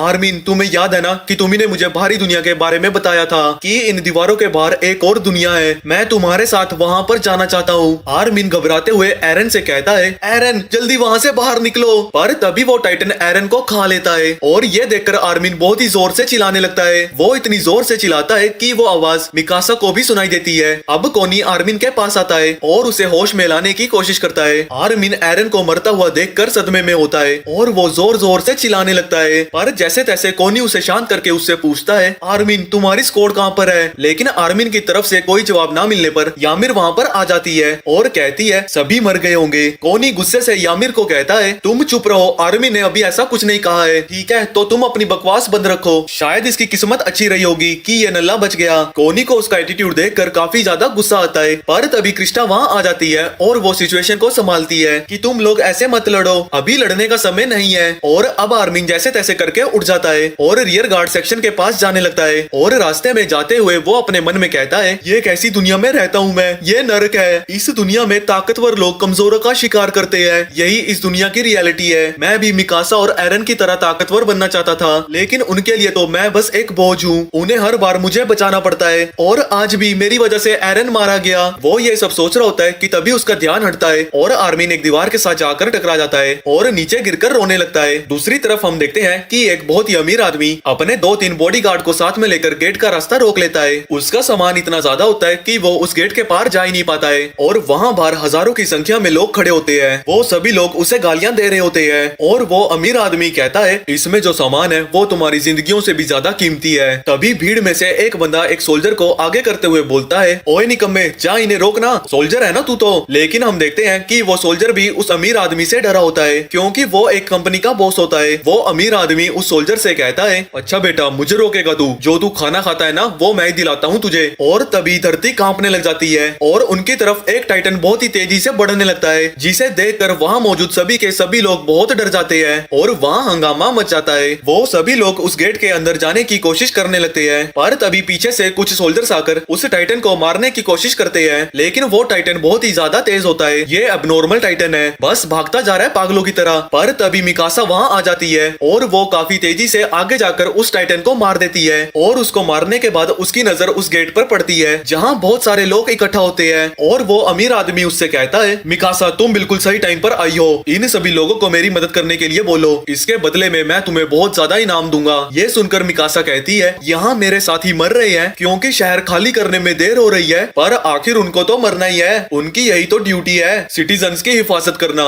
उस बंदे की इस बात से मिकासा बहुत ही ज्यादा गुस्सा हो जाती है और वो उस आदमी की तरफ बढ़ते हुए कहती है, मेरी ड्यूटी है सिटीजन्स की रक्षा करना, ये कैसे बात कर रही हो तुम? मैं तुम्हारे बॉस का भी बॉस हूँ, मैं उनसे कहकर तुम्हारी ऐसी की तैसी करवा दूंगा। पर तभी मिकासा उसके 2 आदमियों को मारकर अपनी तलवार उस आदमी के गर्दन पर रख देती है, जिससे वो बंदा डर जाता है और वो उस सामान को हटा देता है, जिसके बाद वो सभी लोग गेट से अंदर जाने लगते हैं। अब मिकासा वहाँ से चली जाती है और मिकासा की टीम का कैप्टन उसे कहता है, तुमने बहुत ही बढ़िया काम किया मिकासा। और अब हमें मिकासा की लाइफ स्टोरी को दिखाया जाता है जिसमें वो अपने परिवार के साथ बैठी होती है। मिकासा अपनी मम्मी से पूछती है, मम्मी बच्चे कैसे होते हैं? ये सुनकर उसकी मम्मी कहती है, मुझे नहीं पता बेटे, अपने पापा से पूछ लो। उसके पापा उससे कहते हैं, बेटा मुझे भी नहीं पता, क्यों ना तुम अपने अंकल जिगर से पूछ लो, वो आज आने वाले हैं। पर तभी किसी के दरवाजा खटखटाने की आवाज आती है और उन्हें लगता है कि शायद डॉक्टर जेगर आ चुके हैं। और घर के बाहर हम एरन और उसके पापा को देखते हैं। एरन के पापा बार बार दरवाजा खटखटाते हैं पर कोई भी जवाब नहीं मिलता। एरन के फादर गिरीशा अंदर जाने लगते हैं और अंदर देखकर वो हैरान रह जाते हैं क्योंकि वहाँ पर मिकासा की मम्मी और उसके फादर की लाश पड़ी होती है। ये देखकर एरन हक्का बक्का रह जाता है। एरन के फादर उसे कहते हैं, मैं मिलिट्री ब्रिगेड वालों को बुला कर लाता हूँ, तुम पहाड़ के नीचे मेरा इंतजार करो। और दूसरी तरफ हम देखते हैं कि कुछ लोग मिकासा को अपने घर में बांध के रखे होते हैं। वो आपस में बात करने लगते हैं, क्या इस लड़की की कोई कीमत मिलेगी हमें, क्या लगता है तुम्हें? फिर दूसरा बंदा उस पर भड़कते हुए कहता है, तेरे को इसकी मॉम को किसने मारने को कहा था बे, असली माल तो वो थी। ये सुनकर मिकासा अभी थोड़ी देर पहले हुए हादसे को याद करने लगती है जहाँ उसके फादर वो दरवाजा खोलते हैं, ये सोचकर कि बाहर डॉक्टर जेगर होंगे। लेकिन बाहर कुछ अनजान 3 लोग होते हैं जो कि सबसे पहले उसके फादर को मारते हैं। ये देखकर उसकी मम्मी टेबल पर पड़ा एक सीजर उठाकर उन लोगों को मारने के लिए आगे बढ़ती है और उन्हें रोकते हुए मिकासा से कहती है, मिकासा यहाँ से भाग जाओ जल्दी। और वो आदमी एक कुल्हाड़ी से उसकी मम्मी को भी मार देता है और उस बंदे का साथी पीछे से चिल्ला चिल्लाते हुए कहता है, अरे पागल, ये क्या कर दिया तूने? तूने सिर्फ बाप को मारना था, इसकी मॉम को थोड़ी। मैं क्या करता, ये मुझे मारने वाली थी। चलो अब बहाने मत बनाओ, इस लड़की को पकड़ लो अभी। मिकासा ये सब याद करते हुए प्रेजेंट मोमेंट में आती है और तभी एरन वहाँ पर आ जाता है और एक आदमी एरन के पास जाकर उससे कहता है, ओ बच्चे, यहाँ क्या कर रहे हो तुम? एरन कहता है, माफ करना, मैं जगह भटक गया था और मुझे बस ये एक घर दिखा तो मैं यहाँ आ गया। ये देखकर वो दोनों एक दूसरे को कुछ इशारा करते हैं, जिसके बाद वो बंदा बहुत ही प्यार से एरन से कहता है, तुम्हें ऐसे जंगल में नहीं भटकना चाहिए बेटे, बाहर बहुत सारे भेड़िए हैं, अगर तुम हमारे साथ रहोगे तो सुरक्षित रहोगे बेटे। पर तभी एरन उस बंदे के पेट में चाकू घोंप देता है, जिससे वो आदमी वहीं मारा जाता है। जिसके बाद वो दूसरा बंदा कुल्हाड़ी लेकर बाहर निकलता है, पर एरन उस बंदे को भी मार देता है और लगातार उस पर वार करता रहता है। एरन बहुत ही ज्यादा गुस्से में होता है और एरन को ऐसा करता हुआ देखकर मिकासा हैरान रह जाती है और वो उसकी रस्सी काटते हुए मिकासा से पूछता है, क्या तुम ठीक हो? और तभी वो तीसरा बंदा वहाँ पर आ जाता है और एरन का गला दबाते हुए उससे कहता है, ये सब तुमने किया ना लड़के, अब तुम मरने वाले हो। लेकिन एरन मिकासा से कहता है, लड़ो मिकासा, खुद की जान बचाने के लिए लड़ो, अगर हार गई तो मारी जाओगी। एरन की बात सुनकर मिकासा अपने हाथ में वो चाकू उठा तो लेती है, लेकिन वो कांप रही होती है। उस छोटी सी लड़की की हिम्मत नहीं हो रही होती कि वो किसी को मार सके और मिकासा बहुत ही ज्यादा गुस्से में आ जाती है और उस बंदे को मार देती है। फिर थोड़ी देर बाद मिलिट्री पुलिस ब्रिगेड वहाँ पर आती है और वो भी उन सभी लोगों को इतनी बुरी तरह से मरा पड़ा हुआ देखकर सोच में पड़ जाते हैं कि क्या ये सच में उन दोनों बच्चों ने किया है। इस तरफ हम देखते हैं कि एरन के पापा एरन को बहुत ज्यादा डांटते हैं। मैंने तुम्हें पहाड़ के नीचे रहने को कहा था ना एरन, वो तो तुम्हारी किस्मत अच्छी थी कि तुम बच गए। एरन अपने पापा से कहता है, अगर हम मिलिट्री ब्रिगेड के वहाँ आने का इंतजार करते तो वो मिकासा को लेकर भाग जाते, मैं बस मिकासा को बचाना चाहता था। तब मिकासा कहती है, डॉक्टर जेगर, अब मैं कहाँ जाऊंगी? अब मेरा कहीं भी घर नहीं है, अब मैं क्या करूंगी? तभी एरन मिकासा के पास आता है और एरन के पापा मिकासा से कहते हैं, मिकासा बेटे, क्या तुम हमारे साथ रहना चाहोगी? पर एरन उसका हाथ पकड़कर कहता है, चलो अब घर भी तो जाना है, जिससे मिकासा इमोशनल हो जाती है। और ये थी मिकासा की कहानी। प्रेजेंट मोमेंट में हम देखते हैं कि सभी के सभी सिटीजन्स उस गेट से होते हुए अंदर चले जाते हैं और वो उस गेट को बंद करने लगते हैं। तब मिकासा का कैप्टन उससे कहता है, अब हमारा काम खत्म हुआ, चलो अब हमें यहाँ से चलना चाहिए। पर मिकासा कहती है नहीं, और वो शहर के दूसरे कोने की तरफ जाने लगती है बाकी के सोल्जर्स की मदद करने। तब यहाँ हम देखते हैं कि कुछ सैनिक अपने कैप्टन को रोक रहे होते हैं कि आप हमें ऐसे अकेले छोड़कर नहीं जा सकते, हम अकेले उन टाइटन से नहीं लड़ पाएंगे, मुझे रीइंफोर्समेंट यूनिट को संभालना होगा, मैं बस अपनी ड्यूटी निभा रहा हूँ और तुम्हें भी अपनी ड्यूटी निभानी चाहिए। अगर तुम में से किसी ने भी एक और लफ्ज भी कहा तो मैं उसे देशद्रोही समझकर मार दूंगा। तब हमें एक दूसरा सीन दिखाया जाता है जहाँ पर कुछ सैनिक डर के मारे छुपे होते हैं और उनमें से एक सैनिक शॉटगन रेडी कर रहा होता है, जो देखकर उसके साथी कहते हैं, अरे भाई क्या कर रहा है तू, भला इससे क्या होगा? तो वो सैनिक अपने मुंह में शॉटगन रख के फायर कर देता है, जिससे उसके साथी डर के मारे बहुत ही तेज चिल्लाने लगते हैं। सभी सोल्जर्स उम्मीद छोड़ चुके हैं कि वो उन टाइटन्स को कभी नहीं हरा पाएंगे। उनके ओडियम गेयर का भी गैस खत्म हो चुका है। ओडियम गेयर एक ऐसा टूल है जिसकी हेल्प से ये हवा में ऐसे उड़ पा रहे थे और इसके बिना ये कहीं भी आ जा नहीं सकते। तभी कोनी कहता है, आखिर उन सप्लाई स्क्वाड वालों की दिक्कत क्या है? तो जिन कहता है, वो भी उम्मीद खोकर एक जगह छुपकर बैठ गए होंगे और मैं ये बात समझता हूँ, पर वो अपना सप्लाई मशीन छोड़कर खुद को HQ में कैसे बंद कर सकते हैं? ये सुनकर कोनी कहता है, तो फिर यहाँ बैठकर भी कुछ हासिल नहीं होने वाला, हमें रिस्क लेके उन टाइटन से लड़ना ही होगा। तो जिन कहता है, क्या बस इतने लोगों से ये हो पाएगा? वैसे भी फ्रंट लाइन में लड़ रहे सीनियर तक नहीं बच पाए तो हम तो वैसे भी नौसिखिए हैं। उससे भी बड़ी बात कि हम लोगों को वहाँ तक लीड कौन करेगा? वैसे भी अब वो सप्लाई रूम 3-4 मीटर वाले टाइटन से भर गया होगा, अब वहाँ जाना नामुमकिन है। फिर वो अपने आप से कहने लगता है, पूरी जिंदगी बेकार गई, काश मैं उसे अपनी दिल की बात बता देता।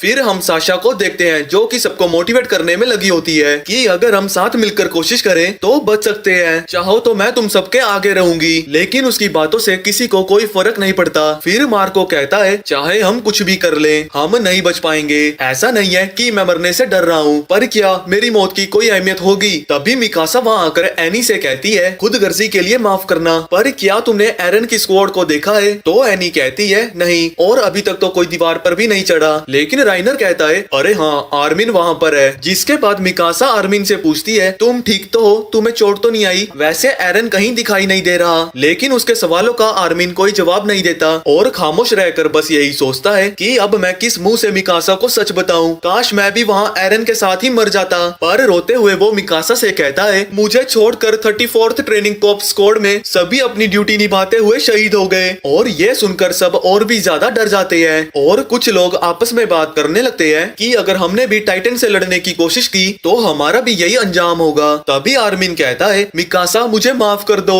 एरन मुझे बचाते हुए मरा। तब मिकासा आर्मिन से कहती है ये वक्त रोने का नहीं है और वो उठकर मार्को से पूछती है अगर हम HQ के आसपास वाले टाइटन्स को मार डाले तो अपने गैस टैंक को फिर से भर के दीवार पर चढ़ सकेंगे, है ना? हाँ बिल्कुल, और माना कि तुम ताकतवर हो पर फिर भी तुम उन सभी को नहीं मार सकती। तो मिकासा कहती है मैं ये कर सकती हूँ क्योंकि मैं तुम सबसे ज्यादा ताकतवर हूँ, बहुत बहुत ज्यादा ताकतवर। तुम सब बस यहाँ कायरो की तरह बैठकर देखो कि ये कैसे करते हैं। और ये सुनकर उनमें से कुछ लोग उससे बहस करने लगते हैं कि तुम उन्हें अकेले नहीं मार पाओगी। तो मिकासा कहती है अगर हारी तो मारी जाऊंगी पर अगर जीती तो जीऊंगी, बिना लड़े जीतना मुमकिन नहीं। और ऐसा कहकर वो वहाँ से चली जाती है। तब जीन कहता है उसकी बातों में बेइज्जती ज्यादा थी, ये सब तुम्हारी वजह से हो रहा है एरन। फिर जीन सबसे कहता है मैंने अपने साथियों को अकेला छोड़ना नहीं सीखा। और ऐसा कहकर वो भी मिकासा के पीछे चला जाता है, जिसके बाद एक एक करके सभी आगे बढ़ने लगते हैं। फिर हम मिकासा को देखते हैं जो काफी तेजी से रास्ते में आने वाले हर टाइटन को मार देती है। और कोनी अपने मन में कहता है आखिर वो इतनी तेज कैसे है। पर आर्मिन समझ आता है कि वो बाकियों के मुकाबले ज्यादा गैस यूज कर रही है, लेकिन ऐसे में गैस जल्दी खत्म हो जाएगी। और आज वो हमेशा की तरह नहीं लड़ रही, वो अपने इमोशंस लड़ते हुए निकाल रही है। तभी उसकी गैस खत्म हो जाती है और वो एक घर की छत से जा टकराती है, जिसके बाद आर्मिन उसके पीछे जाने लगता है। तब कोनी जीन से कहता है अब तुम्हें ही लीड लेनी होगी जीन, मैं आर्मिन के पीछे जा रहा हूँ। पर इस बात से जीन का मूड और भी खराब हो जाता है। फिर हम मिकासा को देखते हैं और वो अपने मन में कह रही होती है सब खत्म हो गया, मैंने फिर से अपना परिवार खो दिया, क्या मुझे इस दर्द से फिर से शुरुआत करनी चाहिए। पर तभी वहाँ एक टाइटन आने लगता है। तब हमें एक दूसरा सीन दिखाया जाता है जिसमें एक सैनिक का गैस खत्म हो जाता है और उसे एक टाइटन पकड़ लेता है। ये देखकर उसका साथी उसे बचाने जाता है पर बदकिस्मती से वो भी एक टाइटन के हत्थे चढ़ जाता है। ऐसे ही वो टाइटन उन सैनिक को खाने लगते हैं और सब खड़े बस देखते रहते हैं। जीन अपने मन में कहता है शायद जबरदस्ती ही सही पर मैं उन्हें बचा सकता था, लेकिन मैं क्यों नहीं कर पाया, क्या मुझे इतनी बड़ी जिम्मेदारी संभालने का हक है भी। जिसके बाद हम फिर से मिकासा को देखते हैं और देखने से लगता है कि वो जीने की उम्मीद खो चुकी है। वो अपने हथियार नीचे करके आंखें बंद कर लेती है और मरने का इंतजार करने लगती है। पर जैसे ही टाइटन उसे पकड़ने की कोशिश करने लगता है मिकासा उससे बचने लगती है और उसे समझ नहीं आता कि आखिर वो उससे बच क्यों रही है, वो तो हार मान चुकी है। तभी दूसरी ओर से एक और टाइटन आने लगता है पर तभी मिकासा के दिमाग में एरन की बात याद आती है जिसमें वो उसे लड़ने को कहता है। जिसके बाद मिकासा अपने मन में कहती है एरन मुझे माफ कर दो, अब मैं कभी भी हार नहीं मानूंगी क्योंकि अगर मैं मर गई तो मेरे साथ तुम्हारी सारी यादें भी मर जाएंगी। फिर मिकासा अपने ब्लेड्स रेडी करके टाइटन से लड़ने के लिए तैयार हो जाती है, लेकिन तभी वहाँ आया वो दूसरा टाइटन उस पहले वाले टाइटन को मार देता है। और ये देखकर मिकासा भी कुछ समझ नहीं पाती, ऐसा पहली बार था कि एक टाइटन अपने ही नस्ल के एक दूसरे टाइटन को मार रहा था। और ये देखकर मिकासा को कुछ समझ नहीं आता कि ये टाइटन अपने ही साथी को क्यों मार रहा है। पर तभी आर्मिन वहाँ आ जाता है और वो मिकासा को लेकर एक घर की छत पर चला जाता है और तभी कोनी भी वहाँ पर आ जाता है और वो लोग एक घर की छत पर खड़े हुए देखते हैं कि उस अच्छे वाले टाइटन के सामने एक और टाइटन आ जाता है और वो दोनों एक दूसरे पर जानवरों की तरह चिल्लाने लगते हैं। और वो अच्छे वाला टाइटन एक हैंड टू हैंड कॉम्बैट का स्टांस ले लेता है उस दूसरे वाले टाइटन से फाइट करने के लिए। और ये देखकर आर्मिन, मिकासा और कोनी तीनों के तीनों हक्के बक्के रह जाते हैं। उन्होंने अपनी लाइफ में कभी भी ऐसा नजारा नहीं देखा था। और देखते ही देखते वो अच्छे वाला टाइटन उस दूसरे वाले टाइटन की खोपड़ी ही उड़ा देता है और उसकी गर्दन को भी अपने पैरों से कुचल देता है। कोनी उनसे कहता है मुझे लगता है यहाँ पर रहना बिल्कुल भी सेफ नहीं है, हमें यहाँ से चलना चाहिए। पर आर्मिन कहता है मुझे नहीं लगता कि अगर वो टाइटन हमें मारना चाहता वो कब का मार चुका होता, वो इस वक्त हमें बहुत आसानी से देख पा रहा है, वो हमें इग्नोर कर रहा है, पर क्यों। तब मिकासा भी कहती है उसे तो हैंड टू हैंड कॉम्बैट भी आता है, आखिर वो है क्या।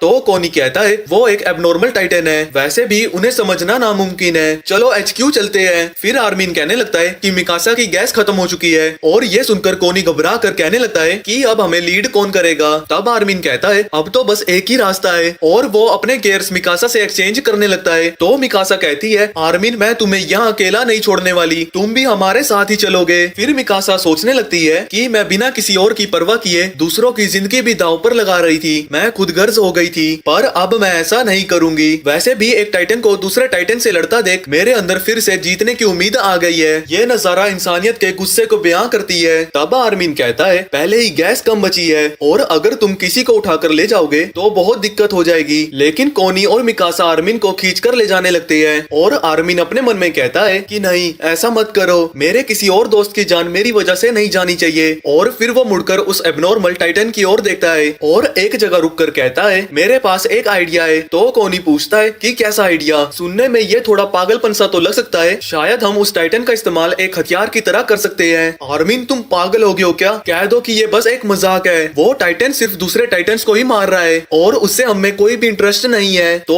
अगर हम उसके आसपास के टाइटन्स को मार दें तो वो खुद ही टाइटन्स की तलाश में HQ तक पहुंच जाएगा और वहां के सभी टाइटन्स को भी मार देगा। तो कोनी गुस्से से कहता है कि अगर तुम्हारा सोचना गलत निकला तो हम सब मारे जाएंगे। लेकिन मिकासा आर्मिन की बात पर सहमति जताते हुए कहती है कि अगर कोशिश ना करें तो मारे फिर भी जाएंगे। लेकिन कोनी ये करने से थोड़ा हिचकिचा रहा होता है, पर आखिर में वो भी मान जाता है। इस तरफ हम जीन को देखते हैं जो कि खुद को कोस रहा होता है और तभी वो देखता है कि वो टाइटन्स उसके सोल्जर्स पर ध्यान नहीं दे रहे हैं, वो इस वक्त किसी और तरफ देख रहे हैं। ये देखकर जीन को एक आइडिया आता है और वो सभी लोगों को HQ की तरफ जाने को कहता है। सभी लोग उसके पीछे जाने लगते हैं। फिर मिकासा बीच में आने वाले हर टाइटन को मारने लगती है और वो एबनॉर्मल टाइटन भी दूसरे टाइटन को मारने लगता है। पर रास्ते में जीन को एक टाइटन पकड़ लेता है, पर वो उसकी उंगली काटकर बच निकलता है। तब मार्को जीन से कहता है शुक्रिया, तुमने हम सबको बचा लिया, तुम सही में एक लीडर बनने के लायक हो। फिर वो HQ की खिड़की से होते हुए अंदर चले जाते हैं। साथ ही साथ बाकी लोग भी अंदर आने लगते हैं। लेकिन जीन ये देखकर हैरान हो जाता है कि काफी कम लोग ही बच पाए और उसे बहुत गिल्टी फील होने लगता है कि ना जाने कितने लोगों की कुर्बानियों के बाद वो बच पाया है। लेकिन तभी उसकी नजर वहाँ छुपे 2 सैनिकों पर जाती है और वो उनसे पूछता है कि तुम तो सप्लाई स्क्वाड वाले हो ना? तो वो सैनिक हाँ कहता है, जिस बात से गुस्सा होकर जीन उसे मारने लगता है और कहता है तुम कायरो ने हम सबको वहाँ मरने के लिए छोड़ दिया। तो उसकी साथी कहती है सप्लाई स्टेशन में टाइटन्स घुस चुके हैं, हम भला और क्या करते? तो जीन कहता है उसी बारे में कुछ करना तो तुम्हारा काम है। लेकिन तभी एक टाइटन अपना सिर घुसा के दीवार तोड़ देता है, जिससे सब और भी ज्यादा डर जाते हैं और कुछ लोग बात करने लगते हैं कि मिकासा कहाँ है। तो कोई कहता है कि शायद वो भी टाइटन का निवाला बन गई, जिसके बाद जीन भी डर के मारे सुन पड़ जाता है और अपने मन में कहता है यही तो असलियत है, मैंने पहले इस बात को क्यों नहीं समझा कि हम इनसे नहीं जीत सकते।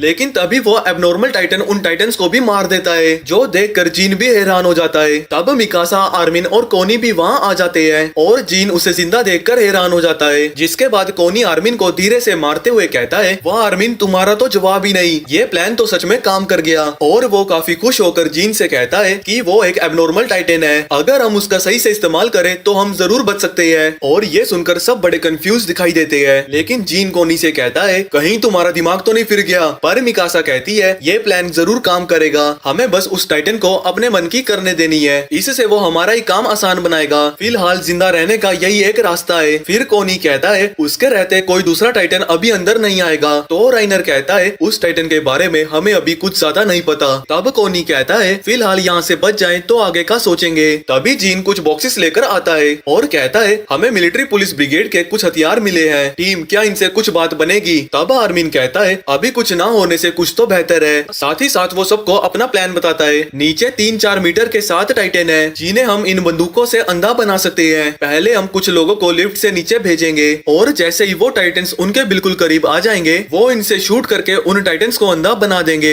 फिर 7 लोग जो कि ऊपर साइड लाइंस पर छुपे होंगे ठीक गोलियां चलने पर उन टाइटन्स को मार देंगे। आसान शब्दों में अब हम सबकी जिंदगी बस एक वार पर निर्भर करती है। इस स्ट्रेटेजी से 7 लोग एक ही वक्त पर 7 टाइटन्स को मार देंगे और जाहिर सी बात है कि वो 7 लोग हम सबसे बेहतर होने चाहिए, जिससे हमारे कामयाब होने के चांसेस ज्यादा रहे। मुझे माफ करना कि मैं तुम्हारी जान खतरे में डाल रहा हूँ। तो राइनर कहता है चिंता मत करो, ये प्लान काफी अच्छा है। और एनी भी कहती है कि इससे कोई फर्क नहीं पड़ता कि ये कौन करेगा, क्योंकि अगर हम नाकाम रहे तो वैसे भी कोई नहीं बचेगा। पर आर्मिन कहता है क्या सही में मेरा प्लान काम करेगा? क्या यही एक आखिरी रास्ता बचा है? तो मार्को कहता है क्यों ना हम कोशिश करके देखते हैं, वैसे भी मुझे ये प्लान काफी सही लग रहा है। साथ ही साथ मिकासा भी कहती है खुद पर भरोसा रखो, तुम्हारी स्ट्रेटेजी हमेशा अच्छी होती है, मैं और एरन कई बार बस तुम्हारी वजह से ही बचे हैं। तो आर्मिन पूछता है कब? लेकिन तभी लिफ्ट तैयार हो जाती है और वो सब प्लान को फॉलो करने लगते हैं। और मिकासा कहती है कि मैं बाद में बताऊंगी। फिर कुछ लोग लिफ्ट से नीचे जाते हैं और अपनी शॉटगन रेडी कर लेते हैं। फिर टाइटन उनके पास आने लगते हैं, जिससे कुछ लोग बहुत डर जाते हैं। लेकिन मार्को उन्हें सही मौके का इंतजार करने को कहता है। फिर हम उन 7 लोगों को देखते हैं जो साइड लाइंस पर अपनी पोजीशन लिए रहते हैं और अपने मन में सोचते हैं कि हम कोई गड़बड़ नहीं होने दे सकते।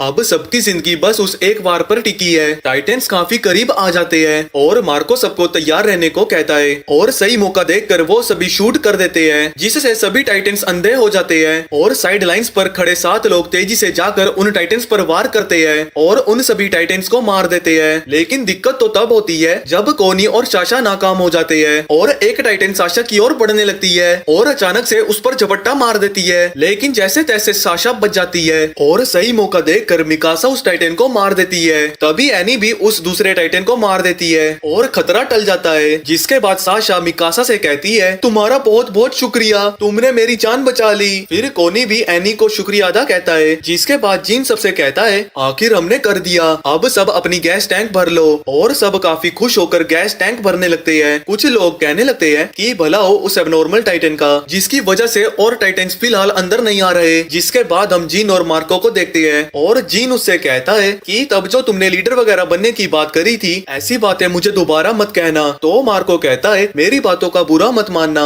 लेकिन तुम एक अच्छे लीडर इसलिए नहीं हो क्योंकि तुम ताकतवर हो, असल में तुम एक अच्छे लीडर इसलिए हो क्योंकि तुम्हें पता है कि कमजोर होना कैसा होता है। तुम हम में से ही एक हो। उस वक्त तुम्हें भी हमारी ही तरह डर लगा था और तुमने उस डर से लड़कर बहुत समझदारी दिखाई थी, तभी तो मैं तुम्हारे पीछे आया और देखो मैं अभी तक जिंदा हूँ। और ये सुनकर जीन भी हैरान हो जाता है। फिर सब HQ से बाहर निकल जाते हैं, लेकिन आर्मिन की नजर मिकासा पर जाती है जो कि किसी को देख रही होती है। इसलिए आर्मिन उसके पास जाकर कहता है अब चलो भी यहाँ से, हमारा काम हो गया। लेकिन मिकासा उसे सामने देखने को कहती है और वहाँ देखने पर पता चलता है कि कुछ टाइटन्स उस एबनॉर्मल टाइटन को खा रहे होते हैं, जो देखकर आर्मिन भी हैरान हो जाता है। लेकिन मिकासा कहती है कि सुनने में ये पागलपन सा लगे, लेकिन वो टाइटन इंसानियत की उम्मीद बन सकता है। और राइनर भी उसकी बात पर सहमति जताते हुए कहता है कि वो टाइटन हमारे लिए बहुत कीमती हो सकता है। हम उस टाइटन के बारे में बहुत कुछ जान सकते हैं जो कि आगे इंसानियत के काम आएगा। शायद फिलहाल हमें उस एबनॉर्मल टाइटन को दूसरे टाइटन से बचाना चाहिए। ये सुनकर जीन कहता है क्या तुम सब पागल हो गए हो? हमें इस भयानक सपने से निकलने का रास्ता मिल चुका है और तुम अभी भी यहाँ रहना चाहते हो। तो एनी कहती है जरा ध्यान से सोचो, कैनन से तो बढ़िया होगा एक टाइटन को हथियार की तरह इस्तेमाल करना। तुम खुद भी जानती हो कि तुम क्या कह रही हो। वो एक टाइटन है, टाइटन, ना कि हमारा दोस्त। लेकिन तभी वहाँ पर वही वाला टाइटन आने लगता है जिसने थॉमस को खाया था, जिसे देखकर वो एबनॉर्मल टाइटन गुस्से से उसकी तरफ बढ़ने लगता है, जिससे उसके दोनों हाथ कट जाते हैं। पर वो बस अपने मुंह से ही उस दूसरे टाइटन को पकड़ लेता है और उसे उठाकर फेंक देता है और जोरों से चीखने लगता है, जिसके बाद वो नीचे गिर जाता है। फिर जीन कहता है तुम इसे अपना साथी बनाने वाले थे, एक टाइटन हमेशा एक टाइटन ही रहेगा। चलो चलते हैं, अब यहाँ पर रुकने की कोई वजह नहीं बची। लेकिन वो सब अभी भी वहाँ पर गौर से देखने लगते हैं। तो जिन दोबारा आकर कहता है भला अब क्या हुआ? पर तभी सब देखते हैं कि उस टाइटन के गले में एक इंसान है और वो और कोई नहीं बल्कि एरन ही है, जिसे देखकर मिकासा तुरंत ही उसके पास जाने लगती है और उसे गले लगा लेती है। फिर वो उसके दिल के पास अपना कान लगाती है और उसे एरन की धड़कनें अभी भी सुनाई देती है, जिससे वो बहुत तेज रोने लगती है। तभी आर्मिन भी वहाँ आ जाता है और वो दोनों उसे लेकर ऊपर आते हैं। जिसके बाद आर्मिन अपने मन में कहता है कि उसके पैर और हाथ अभी भी मौजूद हैं, लेकिन मैंने खुद देखा था उस टाइटन को इसे खाते हुए। और ये सब देखकर बाकी सभी काफी हैरान रहते हैं। और जिन कहता है क्या इसका मतलब ये सब एरन ने किया था? इसके बाद हम एरन के फ्लैशबैक को देखते हैं जब उस टाइटन ने एरन को खा लिया था। एरन एक टाइटन के पेट में होता है जहाँ पहले से काफी सारे सोल्जर्स की लाशें पड़ी होती है। एरन को एक आवाज सुनाई देती है जिसमें एक लड़की कहती है यहाँ बहुत गर्मी है, मुझे घर जाना है मम्मी। और वो अपने माँ बाप को पुकारने लगती है, जिससे एरन को अपनी मॉम की याद आ जाती है। हमारे साथ ऐसा क्यों हुआ? हमारा सब कुछ छीन गया, हमारी जिंदगियां, हमारे सपने, मैं तुम सब टाइटन्स को मार डालूंगा। जिसके बाद वो उस टाइटन के शरीर को चीरते हुए अपने टाइटन फॉर्म में बाहर निकलता है। और ये टाइटन फॉर्म क्यों एक्टिवेट हुई और कैसे एक्टिवेट हुई इसके बारे में मैं आपको थोड़ी देर बाद बताने वाला हूँ। तो अब एरन उस टाइटन के पेट से बाहर आ चुका है अपनी टाइटन फॉर्म में। और यही बोलते बोलते एरन अपने फ्लैशबैक से बाहर आता है, उसको होश आता है और सभी के सभी सोल्जर्स ने एरन को घेर रखा होता है। दरअसल उन सोल्जर्स को लगता है कि एरन भी एक टाइटन है और वो भी मानवता का दुश्मन है। मिकासा एरन से पूछती है एरन क्या तुम ठीक हो? तो आर्मिन एरन से कहता है मेरी तरफ देखो, क्या तुम मुझे सुन पा रहे हो? तभी एक सैनिक मैकेनिक उन लोगों से कहता है, तुम लोगों ने सुना नहीं अभी उसने क्या कहा? उसने कहा कि वो हम सबको मार डालेगा। उन सोल्जर्स को लगता है कि वो ह्यूमैनिटी को मारने की बात कर रहा है, लेकिन ऐसा नहीं था। एरन को कुछ समझ नहीं आता कि आखिर ये सब चल क्या रहा है और ये लोग इसे घेर कर क्यों खड़े हैं और इन सबके ब्लेड मेरी तरफ क्यों है। एरन के ट्रेनिंग कॉर्प्स यूनिट का कैप्टन भी वहाँ पर होता है और वो एरन को ही देख रहा होता है घूर घूर कर, और वो कैप्टन उन सभी लोगों को कहता है, मिकासा, एरन और आर्मिन, तुम तीनों की हरकतें एक देशद्रोही जैसी है। अपनी सफाई में तुम लोग क्या कहना चाहोगे? यहाँ से भागने की कोशिश भी मत करना, हम सभी ने तुम्हें घेर लिया है। अगर तुम लोगों ने हिलने की कोशिश की तो हम तुम्हें तोप से उड़ा देंगे।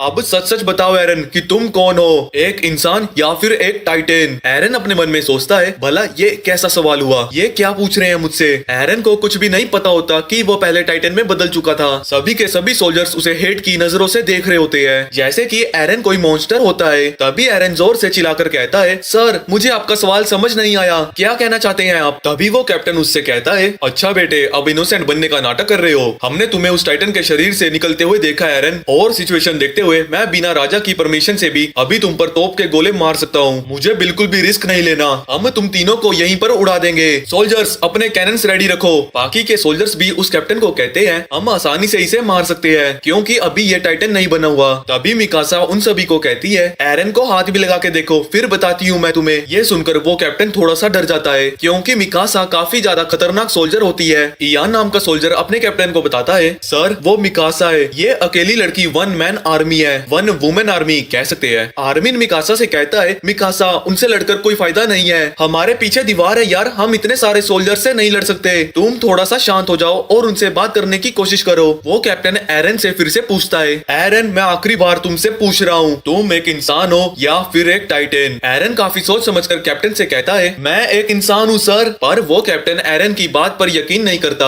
और कहता है, सॉरी एरन, पर मैं तुम पर बिल्कुल भी भरोसा नहीं कर सकता। और वो कैप्टन कैनन को चलाने के लिए अपना हाथ ऊपर कर देता है। मिकासा एरन को लेकर वहाँ से भागने की कोशिश करती है, लेकिन तभी एरन को अपने गले में मौजूद वो चाबी दिखाई देती है जो कि उसके फादर ने उसे वो चाबी दी थी। वो अपने फ्लैशबैक में देखता है कि उसके फादर उसे वो चाबी देते हुए कहते हैं, एरन इस चाबी को हमेशा अपने पास रखना, इसे कभी मत खोना, इससे तुम्हें याद आएगा कि तुम्हें कैसे भी करके उस बेसमेंट में जाना है। जैसा कि हमने पहले पार्ट में देखा था कि एरन के फादर ने उसे बोला था कि मेरा इंतजार करना, मैं तुम्हें अपने बेसमेंट में छुपा हुआ एक राज के बारे में बताऊंगा। पर उसके फादर कभी लौटे ही नहीं। एरन के फादर ने एक इंजेक्शन भी लगाया होता है एरन को। अभी तुम्हें कुछ भी समझाना बेकार रहेगा एरन, इस इंजेक्शन से तुम्हारी याददाश्त थोड़ी धुंधली हो जाएगी। मैं तुम्हें एक ऐसी कैपेबिलिटी दे रहा हूँ जो कि तुम्हें उन टाइटन से लड़ने में बहुत ही ज्यादा हेल्प करेगी। तुम्हें कैसे भी करके वॉल मारिया पहुंचकर हमारे घर के बेसमेंट में जाना होगा, वहीं तुम्हें सभी सवालों के जवाब मिलेंगे। इसी के साथ एरन उस फ्लैशबैक से बाहर आता है और तभी वो सोल्जर उन पर वो कैनन को फायर कर देते हैं और एरन अपने हाथ को जोरों से काटता है, जिसकी वजह से वहाँ एक बिजली सी कड़कती है और कैनन की वजह से एक जोर का ब्लास्ट होता है। वहाँ पर हर तरफ स्मोक होती है और हम मिकासा और आर्मिन को देखते हैं जो कि काफी शौक में होते हैं। वहाँ मौजूद सभी के सभी सोल्जर्स हक्के बक्के रह जाते हैं और वो सारे सोल्जर्स देखते हैं कि वहाँ पर एक टाइटन का कंकाल पड़ा हुआ है जिसने आर्मिन और मिकासा को बचा लिया था।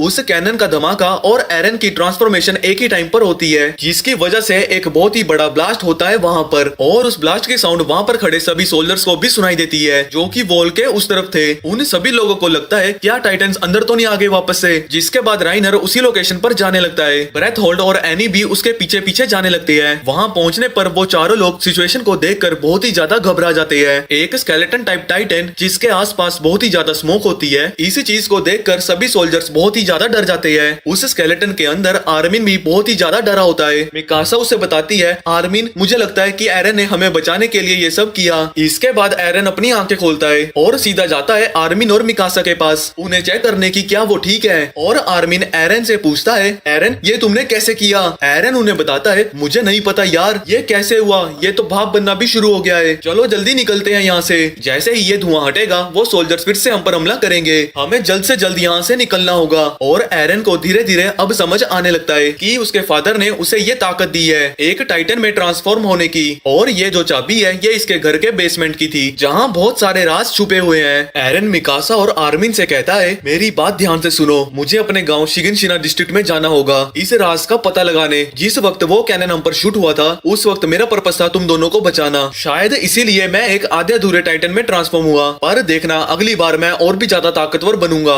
एक 15 मीटर का बड़ा टाइटन। कैप्टन, मुझे अपने गाँव वापिस जाना होगा। आर्मिन मिकासा और एरन को कहता है तुम लोग जाओ यहाँ से, मैं उन सभी को संभाल लूंगा। तब आर्मिन उन सैनिकों की तरफ बढ़ने लगता है और अपने हाथ ऊपर करके सरेंडर करता है और उन सभी को कहता है प्लीज सर मेरा यकीन कीजिए, एरन ह्यूमैनिटी के लिए कोई खतरा नहीं है, हमें जो कुछ भी पता है हम वो सब आपको बताएंगे। वो कैप्टन कहता है आर्मिन अब इन सब का कोई फायदा नहीं है। आर्मिन उस कैप्टन से कहता है मेरी बात का यकीन नहीं है ना आपको, इन लोगों से पूछ लो, इन सब लोगों ने देखा है कि वो सिर्फ टाइटन्स को मार रहा था, उसने किसी भी सोल्जर पर हमला नहीं किया। आर्मिन की ये बात सुनकर वो सभी सोल्जर्स इस बात पर एग्री करते हैं कि ये सही कह रहा है यार, एरन ने हम पर हमला नहीं किया था, वो सिर्फ टाइटन्स को मार रहा था। इसीलिए वो सोल्जर्स अपने ब्लेड्स और शॉटगन्स को नीचे कर देते हैं। पर वो कैप्टन कहता है ये मेरा ऑर्डर है, आर्मिन पर अभी हमला करो। उन सोल्जर्स को कैप्टन की बात माननी पड़ती है और वो फिर से उन पर हमला करने के लिए अपने शॉटगन्स और ब्लेड्स को रेडी कर लेते हैं। आर्मिन पूरी तरह से टूट जाता है कि कुछ फायदा नहीं हुआ, मैं इन्हें नहीं मना पाया।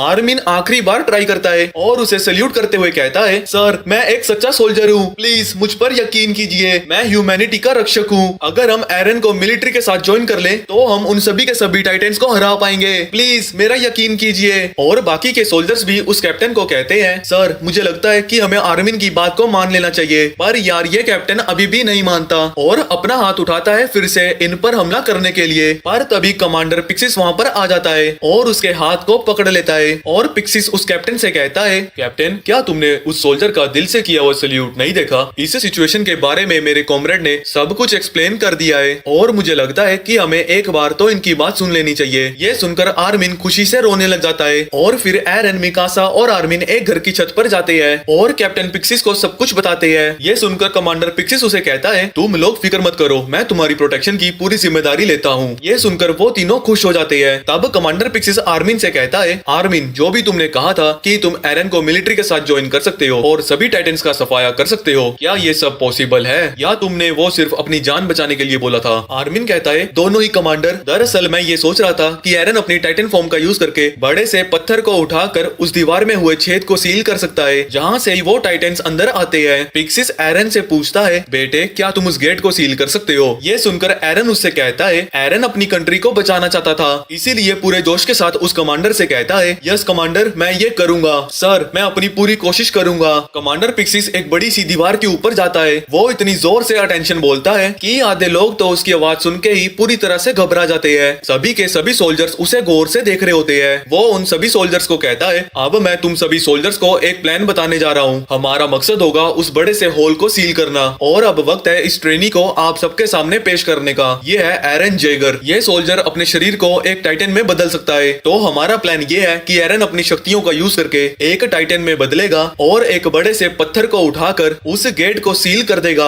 और सभी सोल्जर्स का काम होगा एरन को बाकी टाइटन से प्रोटेक्ट करना। आर्मिन एक प्लान बताता है कि मैंने ऐसा नोटिस किया है कि टाइटन्स उसी जगह पर आते हैं जहां पर बहुत ज्यादा सैनिक होते हैं, तो मुझे लगता है कि हमें दीवार के एक कोने में बहुत सारे सोल्जर्स को इकट्ठा करना चाहिए ताकि उन सभी के सभी टाइटन्स का ध्यान उन सोल्जर्स की तरफ जाए और वो एरन के रास्ते में ना आए। और जैसे ही वो सभी के सभी टाइटन्स एक जगह पर इकट्ठा हो जाएंगे हम उन्हें कैनन से उड़ा देंगे। पर हमें एरन की भी सुरक्षा का ध्यान रखना होगा, इसीलिए एलिट स्क्वाड को एरन को प्रोटेक्ट करना होगा। और इस तरफ कमांडर पिक्सिस उन सभी के सभी सोल्जर्स को कहता है जिसको भी यहाँ से जाना है वो जा सकता है, अभी मौका है तुम्हारे पास, उसे कोई सजा नहीं दी जाएगी। और जो भी सोल्जर अपने परिवार को वही मंजर दिखाना चाहता है जो वो पहले देख चुका है वो भी यहाँ से जा सकता है। पहले तो वो सभी के सभी सोल्जर्स वहाँ से जाने लगते हैं, पर अपने परिवार का ख्याल करके वो सोल्जर्स वापिस कमांडर की तरफ आने लगते हैं। कमांडर पिक्सिस, इयान, हेनरी और मुताबी को एरन की सुरक्षा की जिम्मेदारी सौंपते हैं। अब इसके बाद वो प्लान एग्जीक्यूट होने लगता है और काफी सारे सोल्जर्स उन टाइटन्स के लिए एज अ बेट यूज किए जाते हैं उन टाइटन्स को इकट्ठा करने के लिए। और उन सोल्जर्स को देखकर एरन के अंदर भी काफी ज्यादा जोश आ जाता है क्योंकि वो सोल्जर्स एरन के लिए अपनी लाइफ को भी सेक्रीफाइस करने के लिए तैयार थे। और एरन अपने मन में कहता है मैं ये कर ही रहूंगा। और इसके बाद वो सभी के सभी काफी तेजी से उस पत्थर की तरफ बढ़ने लगते हैं और एरन अपना हाथ काट लेता है जिससे काफी ज्यादा तेज रोशनी निकलती है जिसे देखकर सभी शॉक्ड रह जाते हैं। और अपने हाथ को काटते ही एरन एक घर से टकरा जाता है और अपने टाइटन फॉर्म में आ जाता है और खड़ा होकर चिल्लाने लग जाता है। मिकासा दूर से एरन को देख रही होती है और एरन की नजर जैसे ही मिकासा पर पड़ती है तो एरन मिकासा पर ही हमला कर देता है। और इस सीरीज का दूसरा पार्ट यहीं पर खत्म होता है। तो गाइस अगर आपको वीडियो पसंद आई हो और इसका थर्ड पार्ट देखना चाहते हैं तो गाइस वीडियो में 1000 लाइक्स कंप्लीट कर दो। तो ठीक है भाई लोग, मिलते हैं अगली वीडियो में, अभी के लिए अलविदा।